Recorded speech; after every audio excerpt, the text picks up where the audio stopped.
혹시 나도 치매에 걸리면 어떡하지? 이런 걱정 한 번쯤 해보셨죠? 오늘은요, 그 막연한 불안감을 싹 걷어내고요. 우리 뇌를 지킬 수 있는 아주 구체적이고 또 희망적인 방법들을 알아보려고 합니다. 나이가 들면서 기억력이 예전 같지 않을 때 많은 분들이 이거 치매 아닐까? 하고 덜컥 겁을 내곤 하세요. 맞아요. 치매는 그저 유전이나 운명처럼 피할 수 없는 거라고 생각하기가 참 쉽죠. 그런데요, 점점 더 많은 연구들이 정말 희망적인 사실을 보여주고 있어요.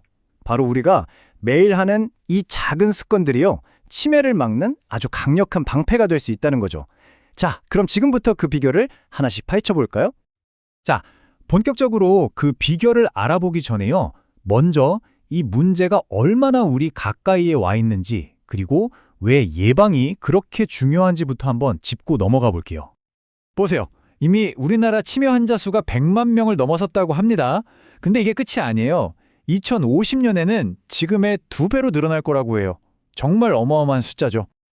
네, 사실 더 큰 문제는요, 아직 완벽한 치료법이 없다는 거예요. 그래서 이제 관심은 병이 시작되기 전에 우리가 뭘 할 수 있을까, 여기로 옮겨가고 있는 거죠. 그리고 바로 여기에 아주 희망적인 이야기가 숨어 있습니다. 자, 그럼 치매를 막는 가장 강력한 첫 번째 무기, 바로 움직임입니다. 이게 어떻게 우리 뇌를 지키는지 한번 보시죠. 41%! 야, 이 숫자 정말 놀랍지 않나요? 이게 존스 홉킨스 대학 연구 결과인데요. 하루에 딱 5분, 숨이 약간 찰 정도의 운동만으로도 치매 위험을 이렇게나 크게 낮출 수 있다는 겁니다. 자, 이 그래프를 보시면 그 효과가 더 확실하게 보입니다. 보세요. 일주일에 35분에서 70분만 운동해도 위험도가 60%나 줄어들고요. 이걸 140분 이상으로 늘리면 무려 69%까지 떨어집니다. 그러니까 조금만 해도 효과가 엄청난데 많이 하면 할수록 우리 뇌는 훨씬 더 안전해진다는 뜻이죠. 그렇다고 해서 마라톤처럼 거창한 운동을 해야 하는 건 절대 아니에요. 그냥 심박수가 살짝 올라가서 숨은 좀 차는데 옆 사람이랑 대화는 할 수 있는 정도? 그 정도 활동이면 충분합니다. 예를 들면 좀 빠르게 걷거나 자전거 타기, 아니면 심지어 집에서 진공청소기 돌리는 것까지도 전부 훌륭한 중강도 운동에 들어가는 거죠. 반대로 한번 생각해 볼까요? 움직이지 않는 것의 위험은 훨씬 더 큽니다. 여러 연구에서 공통적으로 경고하는 게 뭐냐면 몸이 허약해지면 치매에 걸릴 위험이 무려 2배 이상, 그러니까 101%나 높아진다는 거예요. 이쯤 되면 움직임은 선택이 아니라 정말 필수인 셈이죠. 자, 핵심은 바로 이겁니다.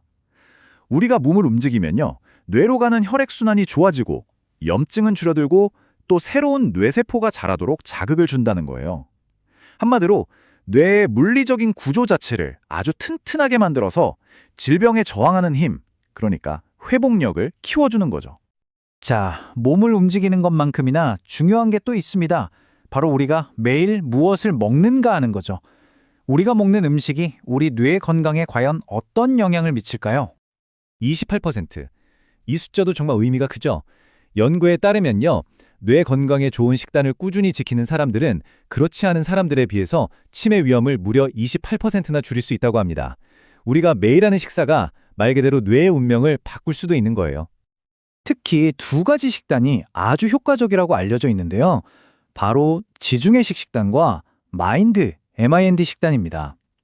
이 마인드 식단이라는 건 지중해식 식단을 기본으로 하면서 특히나 뇌 인지 기능이 떨어지는 걸 늦추는 데 초점을 맞춘 그런 식단이라고 보시면 돼요. 이 그림을 보시면 핵심 원칙이 아주 간단명료하게 보이죠. 복잡한 다이어트가 아니에요. 왼쪽처럼 과일, 채소, 생선 같은 자연 그대로의 음식을 식단에 더하고 오른쪽에 붉은 고기나 튀긴 음식, 단 음식 같은 것들은 덜어내는 것. 바로 이 간단한 변화에서 모든 게 시작되는 겁니다. 자, 좋습니다. 이제 뭘 해야 하는지는 알았어요. 더 움직이고 더 잘 먹는 거죠. 근데 작심삼일이라는 말도 있잖아요. 이렇게 좋은 습관들을 어떻게 하면 평생 내 것으로 만들 수 있을까요? 비결은요, 거창하고 막 극적인 변화에 있는 게 아니에요. 우리 뇌는 오히려 짧고 자주 반복되는 것에 최적화되어 있거든요. 마치 작은 눈덩이가 언덕을 굴러 내려가면서 점점 커져서 거대한 눈사람이 되듯이 아주 작은 행동들이 시간이 지나면서 정말 강력한 습관을 만들어내는 거죠. 실제로 건강 행동에 관한 연구들을 보면요. 이 간단한 3단계 방식이 아주 효과적이라고 해요. 첫째, 점심 먹고 딱 10분만 걷자처럼 아주 구체적인 목표를 세우는 거예요. 둘째, 달력에 동그라미를 치든 간단하게 메모를 하든 기록하면서 스스로를 칭찬해 주는 거죠. 그리고 마지막으로 완벽하지 않아도 괜찮으니까 그냥 꾸준히 이어가는 겁니다. 이거 정말 중요해요. 기억하세요. 혹시 하루 이틀 빼먹었다고 해서 그동안의 노력이 전부 물거품이 되는 게 절대 아닙니다. 100% 완벽함이 아니라 한 60에서 70% 정도의 꾸준함을 목표로 하는 거예요. 대부분의 날들을 지켜나가는 것, 그것만으로도 우리 뇌는 충분히 달라질 수 있습니다. 자, 그럼 지금까지 이야기한 내용들을 바탕으로 해서 우리가 꼭 기억해야 할 핵심만 다시 한번 짚어보겠습니다. 더 건강하고 더 회복력 있는 뇌를 만드는 힘은요, 바로 여러분 자신의 손에 달려 있습니다. 첫째, 매일 최소 5분에서 10분이라도 몸을 움직이세요. 둘째, 식단을 지중해식 스타일로 조금씩 바꿔보세요. 그리고 셋째, 작고 구체적인 목표를 세워서 이걸 평생 가는 습관으로 만드는 겁니다. 이 세 가지, 바로 오늘부터 시작할 수 있습니다. 자, 오늘 여러분의 뇌를 위해 어떤 작은 선택을 하시겠습니까? 뭐 거창한 계획이 아니어도 괜찮아요. 엘리베이터 대신 계단을 한번 올라가 보는 것, 과자 대신 과일을 하나 집는 것, 바로 그 작은 선택 하나하나가 쌓여서 미래의 당신을 바꾸게 될 겁니다. 여러분의 건강한 뇌를 진심으로 응원합니다.